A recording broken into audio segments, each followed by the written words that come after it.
बहरहाल ये साल 2006 का था। सब कुछ बहुत अच्छा चल रहा था। उनको अब उस घर में रहते हुए 4 से 5 माह हो चुके थे। लेकिन एक रात अमित ऑफिस से घर आया तो उसकी बीवी उसे कहने लगी कि उन लोगों को इस घर में काफी महीने हो गए हैं, लेकिन एक अजीब सा डर उसके दिल में रहता है। अमित ने उसकी ये बात सुनी और कहने लगा कि किस बात का डर है तुम्हारे दिल में। तो वो कहने लगी कि रात के वक्त वो खिड़की खोलती है तो उसे ऐसा महसूस होता है कि जैसे कोई उस शमशान घाट से उसकी तरफ देख रहा हो। अमित उसकी ये बात सुनकर हंसते हुए कहने लगा कि अगर तुम्हें इस बात से इतना ही डर लगता है तो रात को खिड़की ना खोला करो। अमित की ये बात सुनकर उसकी बीवी बिल्कुल खामोश हो गई और उसको एक अजीब तरीके से गुस्से से देखने लगी।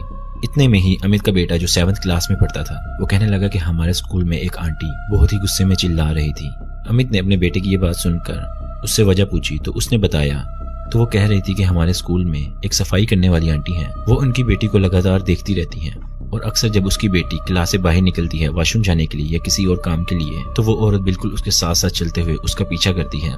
इसी बात के चलते उसका कहना यह भी था कि उनकी बेटी जब क्लास में बैठकर पढ़ रही होती है तब भी वो औरत क्लास से बाहर बैठकर उसकी तरफ घूरती रहती है।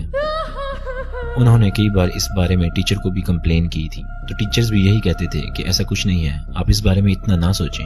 अमित ने अपने बेटे को चुप करवाया और कहा कि ऐसा कुछ नहीं होता, आज तुम सब लोग घर में कैसी बातें कर रहे हो। अमित का कहना है जो उसके बेटे का स्कूल था वो उनके घर से दिखाई देता था।